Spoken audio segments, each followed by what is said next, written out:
Welcome to this week's episode of The Inspired Evolution. This week, we've got Rock Thomas on discussing the power of our own identity, the way we relate to ourselves, and the inside bits of all of that are the negative self-talk bits, that keep us all trapped and stuck in so many ways.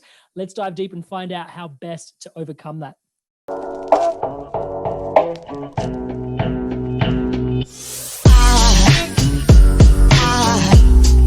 Aside from my soul.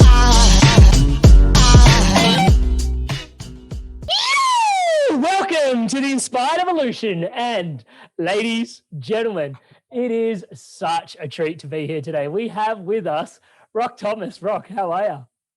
I'm doing fantastic. Boy, that is one way to open up. I love it. Are you still there, or is the wind kind of blowing through the microphone, through the camera, and you kind of hold it on?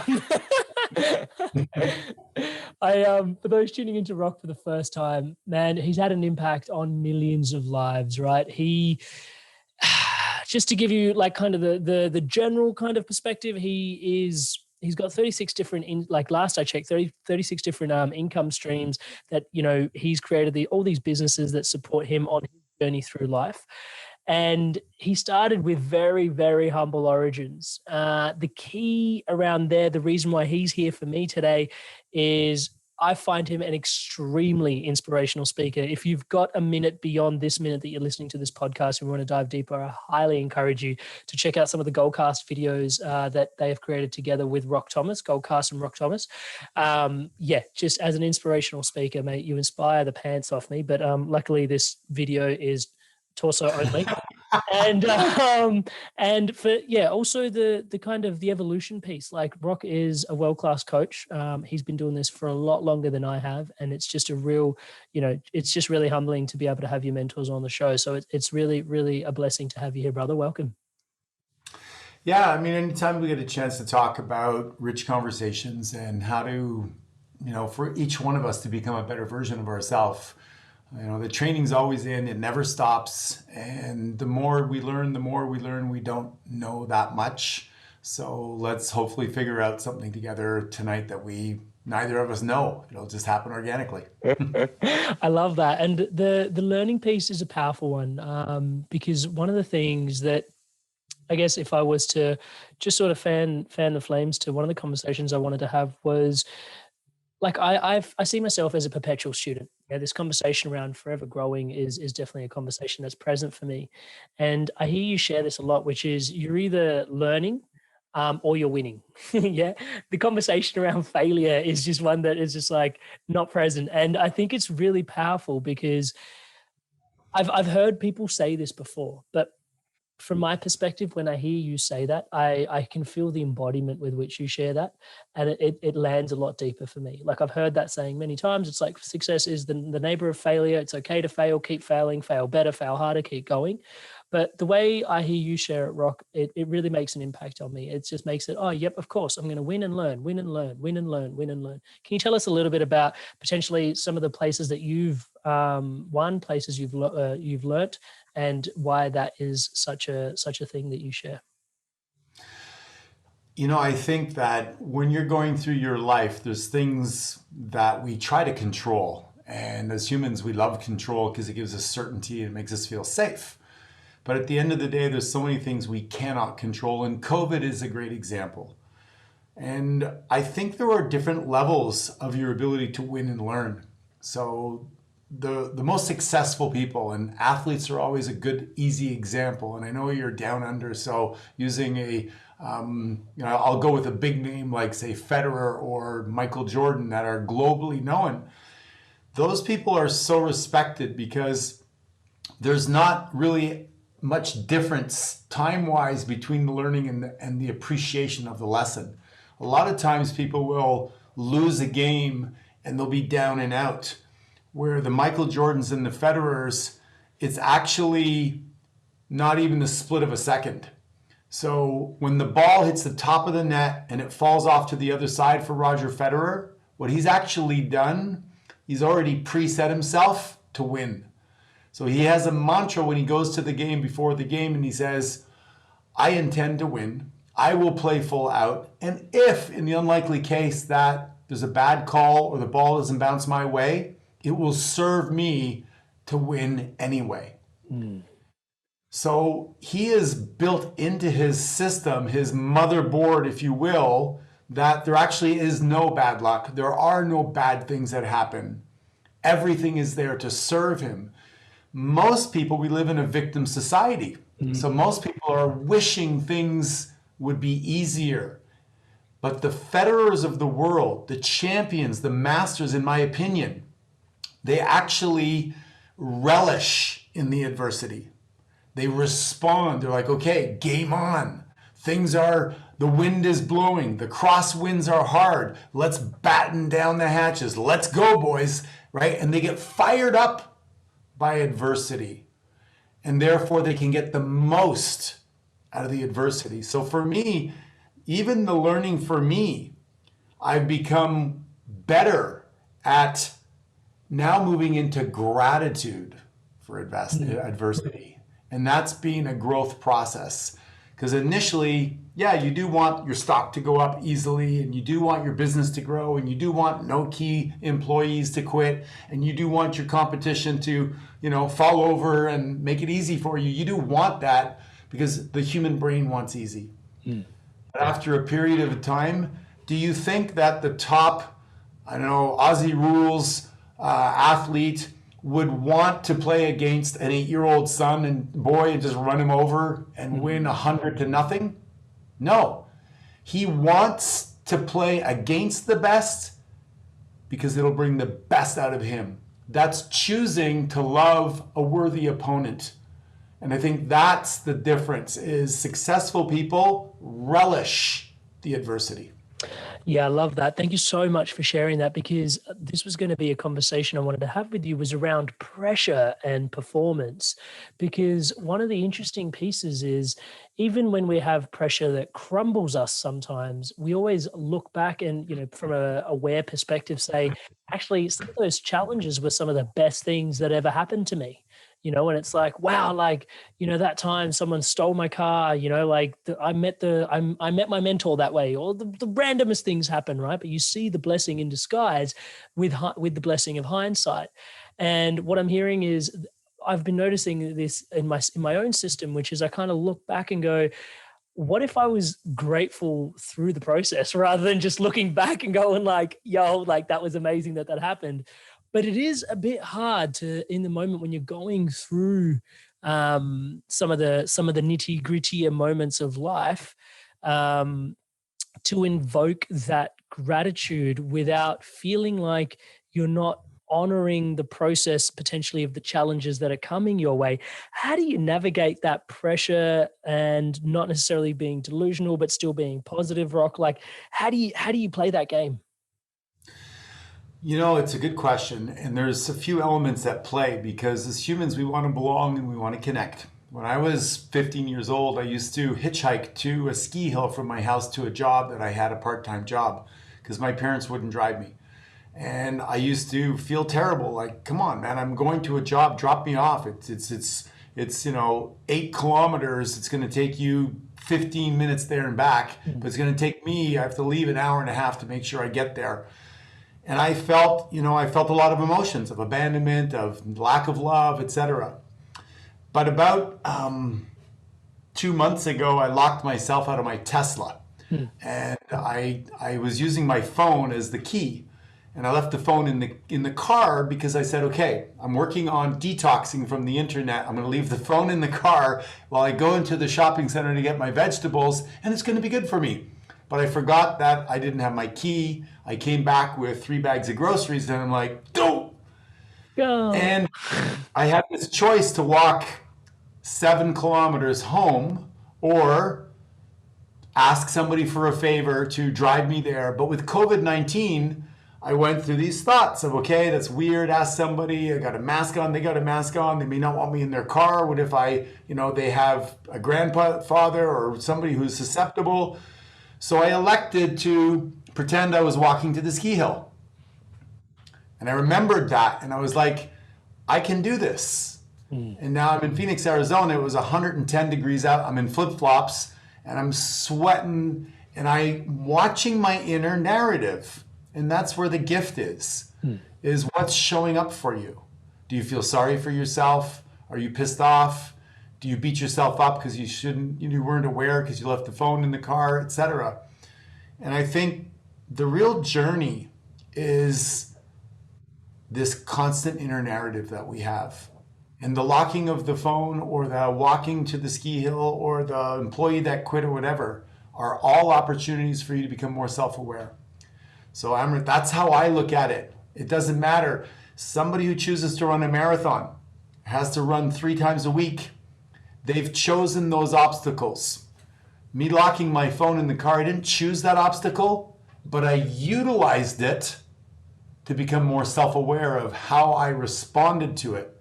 And I think that's the higher response in life. And so that's how I choose to respond to all of the adversity and try to utilize it for my own personal growth. Thank you so much for sharing that. And yeah, this is something that's been super present for me recently as well. And yeah, it's been really, really relevant sort of having you on, and especially at this time, and just doing the research to having you on has been really, really great for me. In terms of the conversation around story, I felt for quite some time, and I say this jokingly, but it kind of is probably like one of my highest truths, is that personal development, like, it can just be a game of self-identity politics with yourself, right? And I sometimes even wonder if we really, like, the whole conversation around, is it preordained or is it destiny? Like, I'm not sure we'll ever know the answers. Like, people have been questioning this for thousands of years. Is it pre-programmed? Is it up to where is our free will? And the conversation around choice is one that we often interface with in that dialogue, that deep philosophical conversation. But one of the things that comes back to me is, okay, I'm never going to know the answer to whether there is preordained destiny or if, there is free will. But one thing I am aware of is my choice of how I show up. And maybe that's the only choice I have. And that's what I'm hearing from you, is that, hey, like, you have the choice to tap into the story that is the one that you want to write. Can you tell us more about, just your like the power of identity, Rock? Yeah, so one of the strongest forces in the human spirit is this desire to remain consistent with how we see ourselves. However, your prefrontal cortex doesn't fully develop until you're virtually an adult, about 21, I believe. And therefore, most of the things we hear are suggestions. So, like, it was suggested to me by my loving brother that I was so ugly that he could call me pizza face because I had acne. So I developed this mantra inside. Every time I got up, I would look at my face and I go, how many, pepperoni pieces are on your face tonight, buddy? Wow. This morning. And I became the perpetuator of this narrative.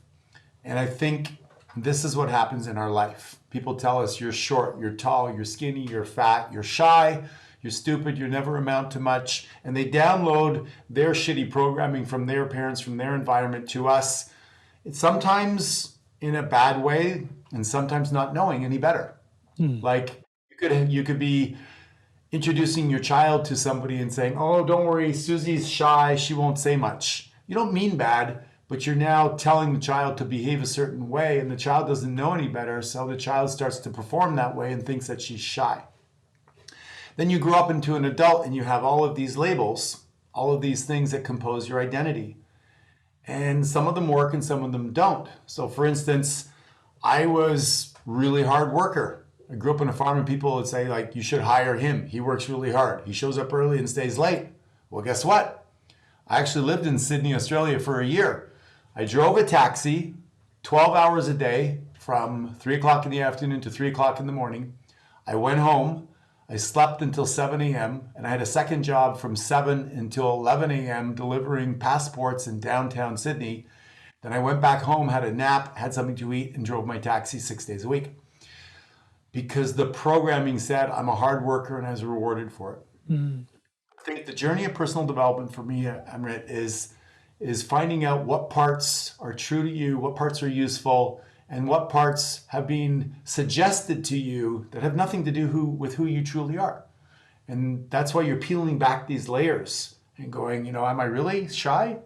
Am I really introverted? Or am I just thoughtful or quiet or okay with not having to voice my opinion?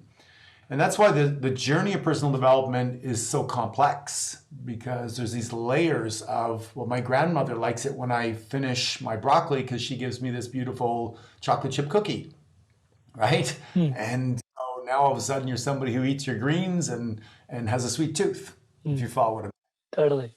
Totally. Yeah. Thank you so much. I love, what you're sharing there is like the seeds, just being conscious of where they come from, because they become self-fulfilling prophecies. saying. I find that really powerful.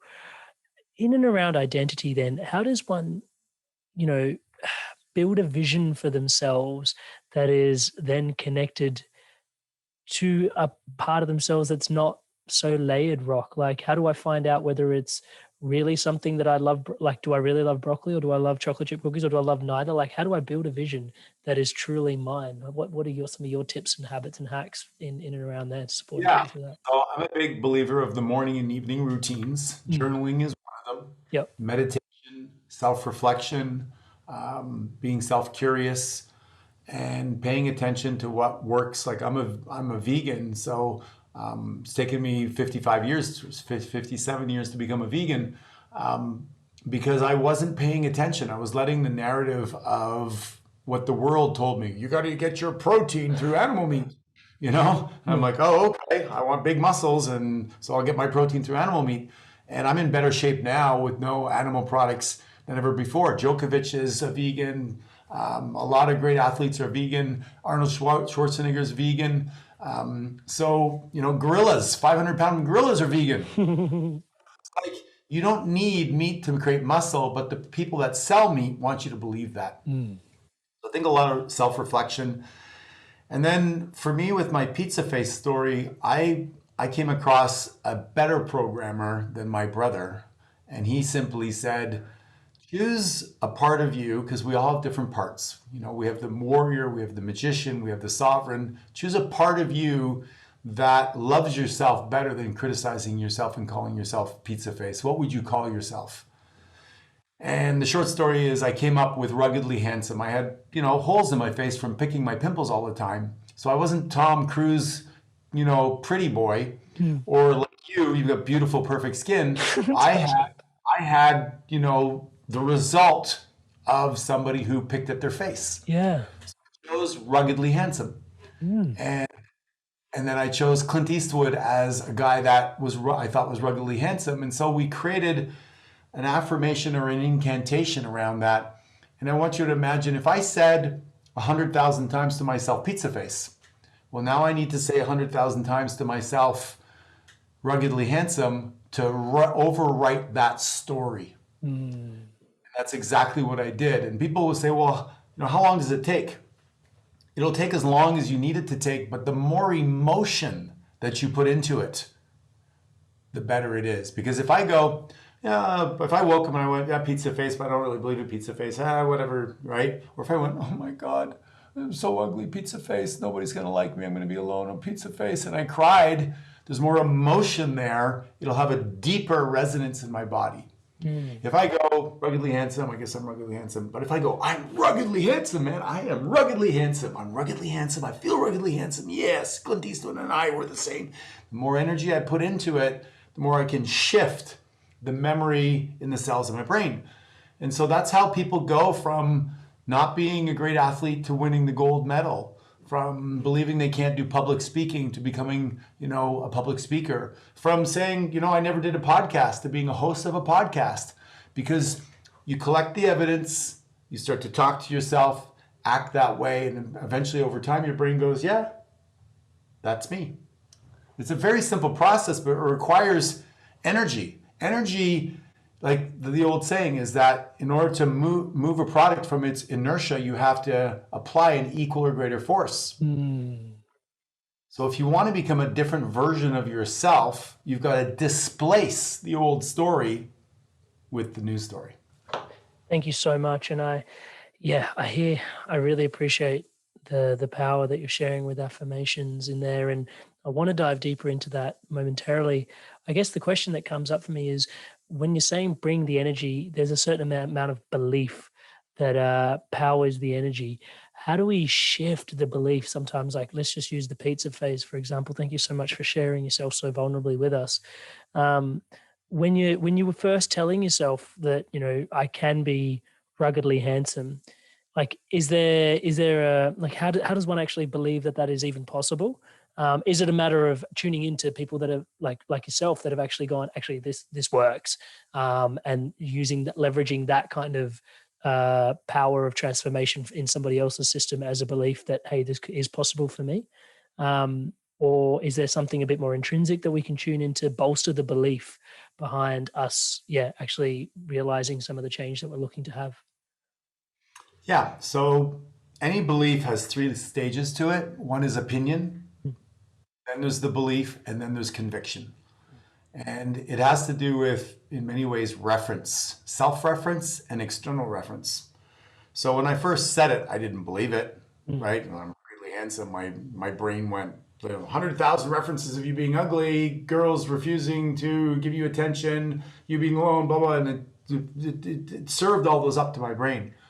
So actually you kind of chip away at it, you make these deposits. One of the most powerful ways for people to shift is to find a tribe or be in an environment where people will reflect the new version of yourself. I say that your friends are comfortable with your present and your mentors are comfortable with your future. So if I want to shift from working hard to working smart, or from pizza face to ruggedly handsome, or from broke to millionaire, I can't just walk around and go, I'm a millionaire, I'm a millionaire, I'm a millionaire. My brain's going, no, you're freaking broke. What you want to do is you want to start to go, okay, what are the behaviors of a millionaire? Be around millionaires. Share your story with people that care. Another thing I like to say is declare it with and share it with people that care about it, right? So you make that declaration to yourself, I'm going to become a millionaire. Then you share it with people that care, and they're going to go, yeah, you can become a millionaire. I became one. Here are the things I do. What are you doing now? What's your morning routine? How are you thinking? What books are you reading? What ways are you investing? How much money are you making? You know, the interesting thing about becoming financially free, I don't know about Australia, but 3% of the North American homes are millionaires. 3%. We're supposed to live in the land of opportunity. 50% of Americans spend more than they make. And it starts with the piggy bank that we have at the age of 5 or 6, and then we smash it open to go buy our first toy. We're taught to save, to invest, or to spend. To spend. Totally. So we start to spend, and then we get to high school and we want some money to go out with our mates, and we go to mom and dad and they tell us to go get a job. So we now trade our most valuable asset called time for money so that we can go and spend the money. So this programming happens at a very young age.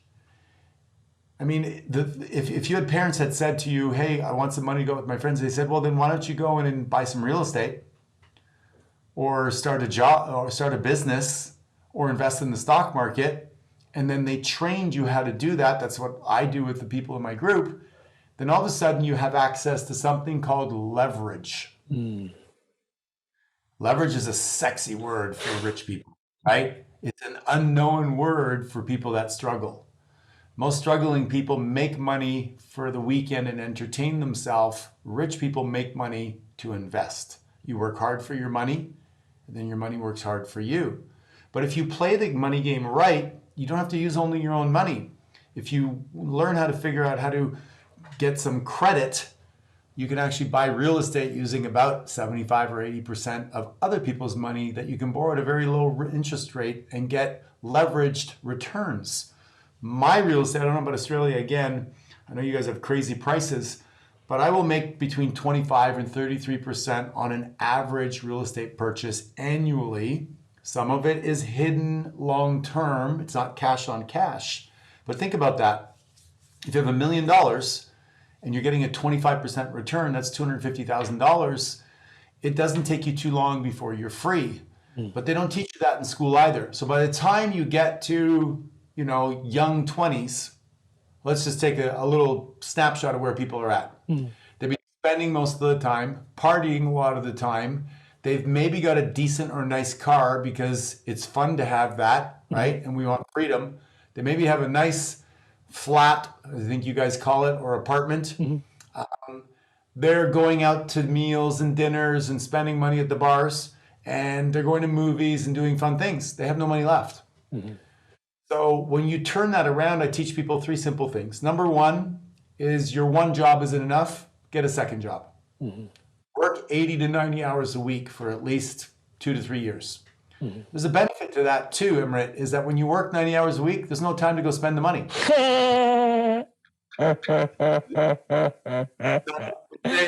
Number one is add massive value when you go to your work.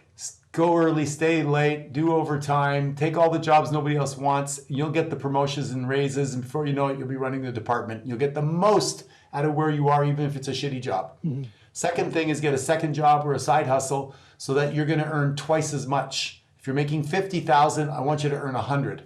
Mhm. You can do it if you're hungry. And then if you're spending 50, which most people are, I want you to slash that down to about 20. Rent a room, get rid of your nice car, get a shit box, stop going out and eating fancy meals, and cut off your discretionary spending on the $300 pair of shoes or whatever you're doing. And do that for 2 or 3 years. Save 70 to 80%. And then guess what? Go buy some real estate. Don't wait to buy real estate. Buy real estate and wait. Because real estate will go up year over year over year, and people need a place to live. So it's a safe bet. And until you get really educated and know how to invest in the stock market or run a business, get your first piece in real estate, which 90% of millionaires have done it through real estate. And if you did just that, you could take control and ownership of your journey toward financial freedom without playing a victim and saying, oh, I got a student debt, I got this, I got that. No, you could do what I just said if you're hungry enough. If you're not, then it's okay. You could work for somebody like me. Thank you so much for sharing that. There's the last little bit that you touched on, the hunger, I think is something I've heard you speak about before. I was listening into one of your talks, and someone wisely, actually, I think they were seeking your mentorship and asked, what do you seek for in a mentee? And I was expecting like a long-winded sort of skills and this and that sort of, breaking down a CV almost. And you nutted out in a word. It was just like, mate, just come hungry. Yeah, it's really that.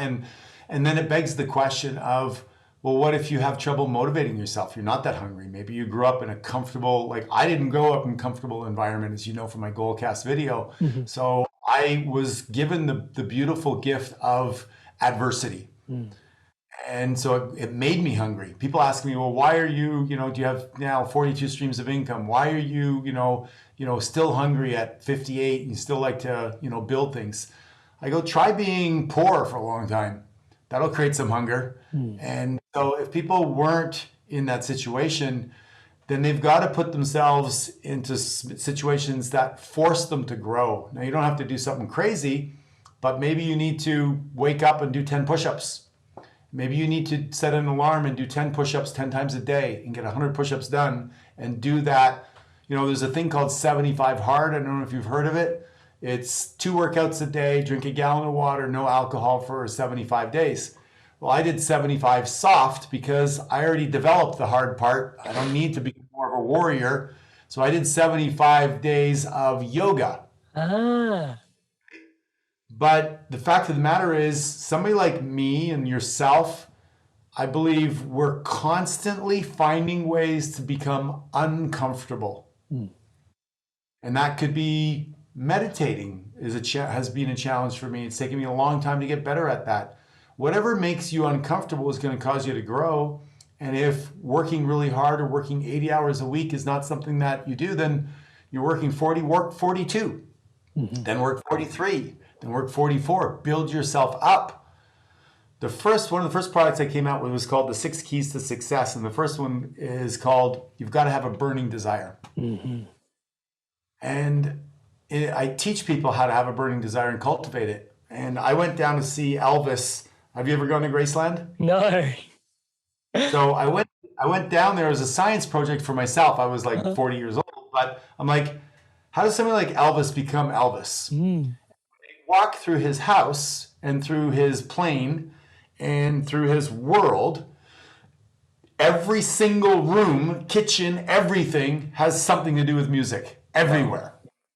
Everywhere. Yeah. So you got to find out a little bit what lights you up, and then you have it everywhere. You need to see it, feel it, talk about it, share it with people, etc. What lights me up is like you helping people get out of the rat race and have more time freedom so they can frickin' live a life that actually matters and lights them the fuck up, because life is too short to be sitting in a cubicle or doing something you hate. So that fires me up. So I'm always looking for ways to help people. I've helped 65 people become millionaires in the last 4.5 years. I still get texts today from people like this one guy, Mike, who is an accountant, and he was living the American dream, right? Get a good education, get a student loan, get a beautiful wife, a nice kid, a dog, a picket fence, and a beautiful house. $110,000 a year in income. Guess what? Depressed. He had a son who had a medical condition, so he had to work his 8 to 10 hours. Then he came home, his wife went and worked 8 to 10 hours, and then their mother-in-law came over and helped out. They never saw each other, and he like, what the frick? This is not the idea I had for my life. Story short, he came to us. Today, we turned him into an entrepreneur, and he now has 28 Airbnb doors. And because we do a course where we help people discover what their nature is, and I'll give you an example for that specifically is LeBron James. You probably heard the name, right? 6'10". This guy has got kind of the makeup to be a basketball player, an athlete. In every way. Yeah. There's another guy, though, I forget his name right now, but he was a great distance runner, won 2 Olympic medals, but he's 5'6". But he has very long legs. His genetic makeup is perfect for a long distance runner, not so much for a basketball player. So we all have tendencies. It's really important that you find out what your tendency is, where your chances are greater to succeed.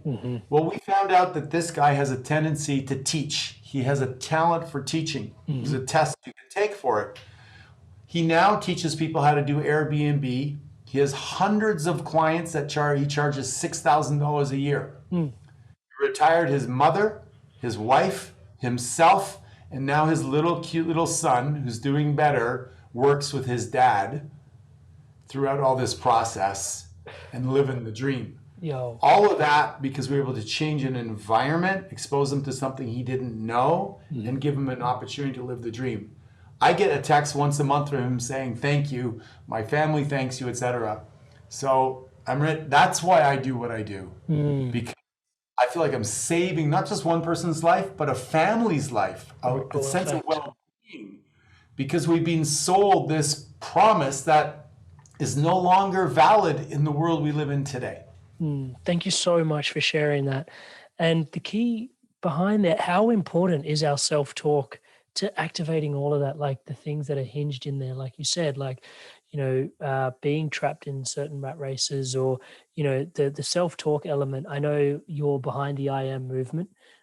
Tell us about the importance of self-talk, how to unpack it, how to rewire it, enlighten us. Well, if you haven't noticed, you're having a conversation with yourself all the time. I thought you were here, Rock. Am I just talking to myself? I'm more delusional than I gave myself credit for. Everybody's having this little inner narrative, right? And it's almost like the devil and the angel, or the dark and the light. And it's like, gosh, maybe I should ask her to marry me. Well, I don't know, man. Am I good enough for her? I don't want to live alone. But and this narrative goes on forever.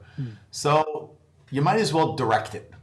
You might as well be the director and the writer of your inner narrative, and do it consciously, because if not, the world wants your eyeballs. You're going to wake up like about 62% of the population. The first thing they do is they grab their phone and they allow somebody else to direct their inner narrative. They look at something, oh my God, stock market's up, or an email's bad, or this person looks really good on Facebook and I look like a schmuck. And they take all that in. So the I Am movement is about the words that follow I am follow you, and consciously choosing to describe yourself in a way that you can fall back in love with. So I'll give you an example. I'm gifted, guided, grateful, powerful, passionate, playful, sexy, sensual, sensitive, and blessed. Mm. And I have 10 words because when I work out, instead of going 10 reps, I say those words so they can really land and they can grow in me.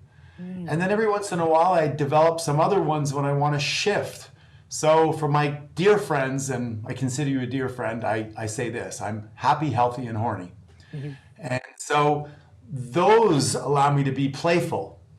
And then recently I added this: I'm calm, kind, and complimentary. Mm. And I chose those words because some people, you're just like you're like straight to the point. And I thought, but that's not who I am in my heart. I've learned to be that way with all the businesses I run and everything. But the CEO from the boardroom doesn't need to be like that when he's ordering a salad at the restaurant. Yeah, true. So I said, okay, well, how am I going to shape that? Mm. So I said, I'm calm, I'm kind, and I'm complimentary.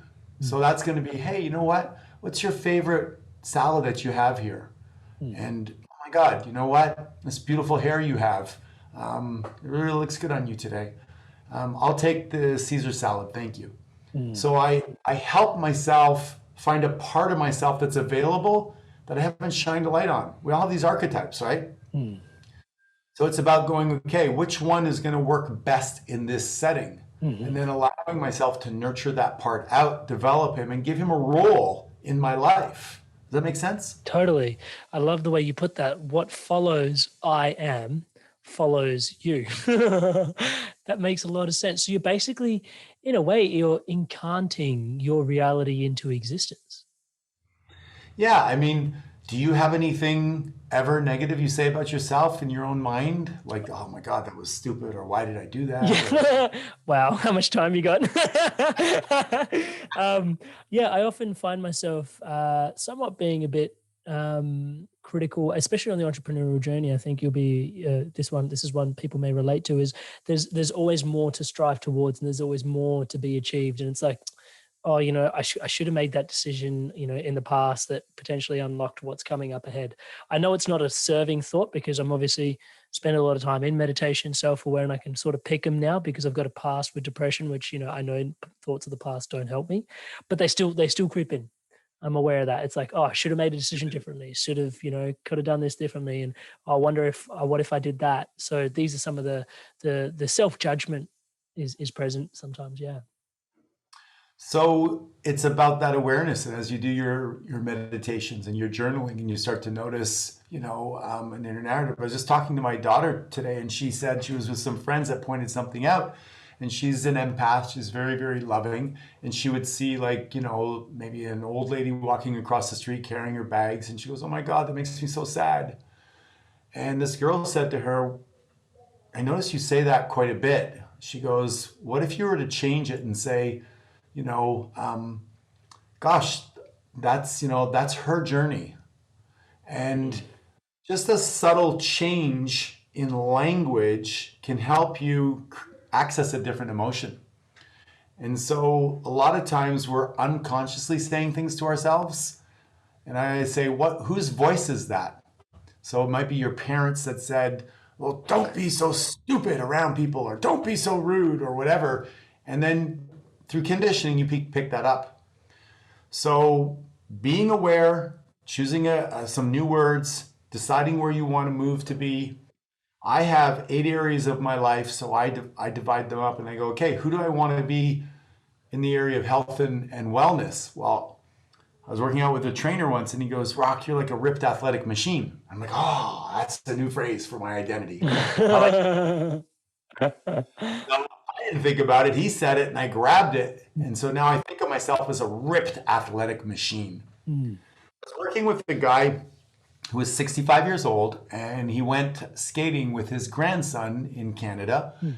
And after skating around the rink twice, he was huffing and puffing. So he sat down and he turned all proud to his grandson and he said, aren't we having fun? And the grandson looked up at him and he goes, yeah, but Granddad, we just went around twice and you're already sitting down. This is pretty boring. You're fat and overweight.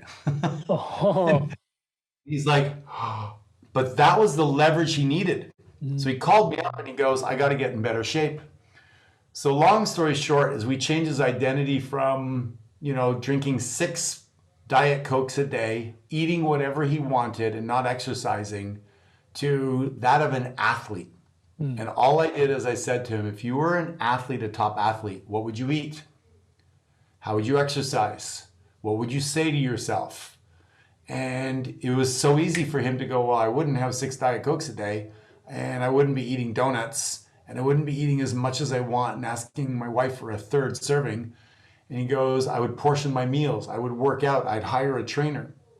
9 months later, it seems like a long time, but for somebody who had an identity at the age of 65, their whole life, of dieting and overweight, 9 months later, 199 pounds. He now skates an hour and a half with his grandson, and he's a new man because of new identity. So that's the power of our identities. Oh, thank you so much for sharing that.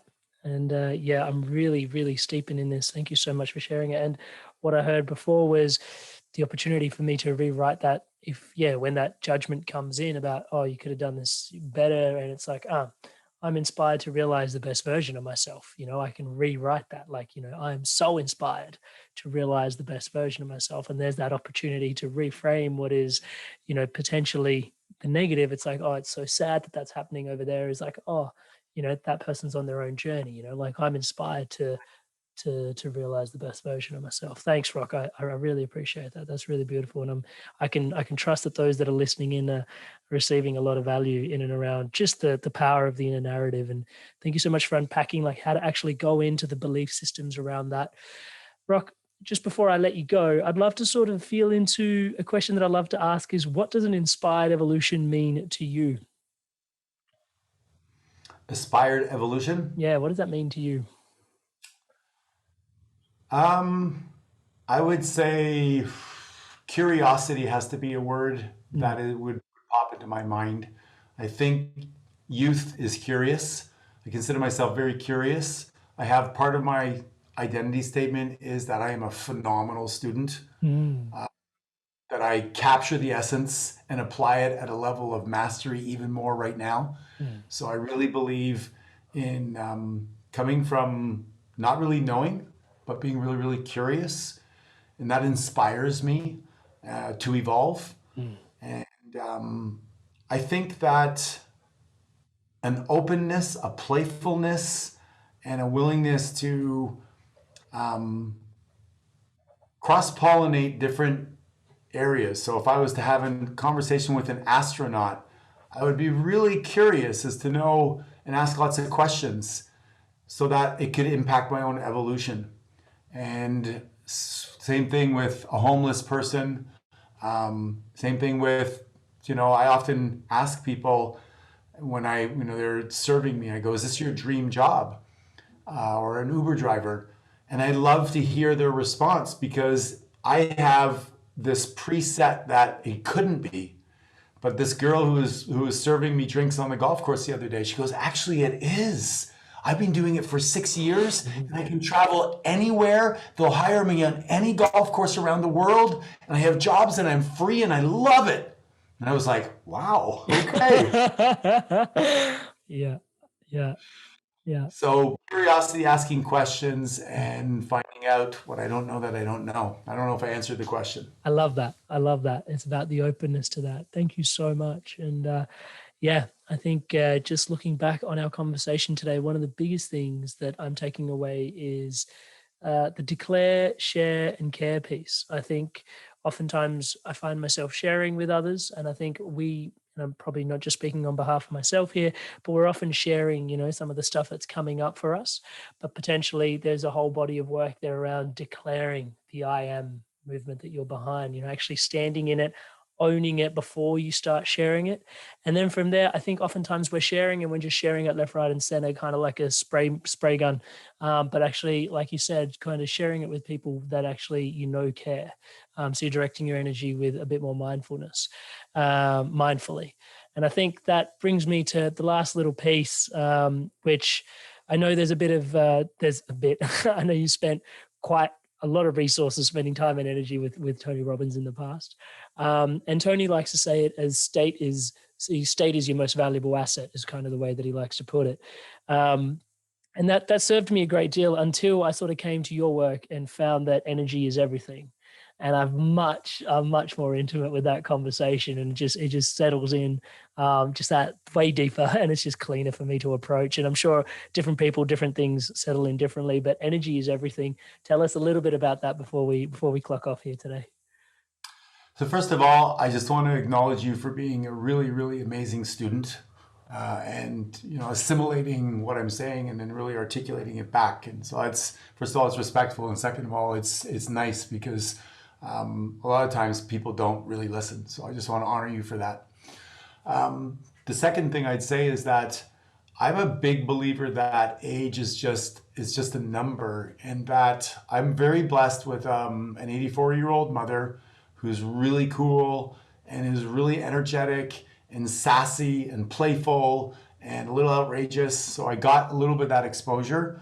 And so I think that sadly, people don't take a lot of ownership for the vehicle called their body. And so, they know more about their car than they do about their body. Find out what makes you tick. Find out, maybe you need to eat meat all the time. I don't care what you eat. What makes you tick? What makes this beautiful vessel as efficient, as effective as possible? Somebody told you maybe, you need 8 hours sleep a night. I only need like 6.5. That's my sweet spot.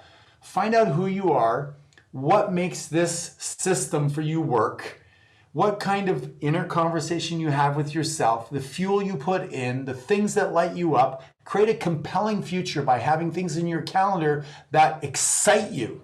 Like this Saturday, I'm going golfing with 3 of my best mates, and it's going to be awesome. We go to a different golf course every week, and I love it. We have quality conversation together, and I get to look forward to that. That's exciting to me. So energy is a choice. And if you have low energy, then you chose to be ignorant about how to have high energy. And I don't say ignorant in a negative way. Ignorant is just you haven't been exposed to new knowledge. So why not go on a treasure hunt? I say to people, success is like an Easter egg hunt. The eggs are out there. Your parents wouldn't go, hey kids, it's Easter, let's find the eggs.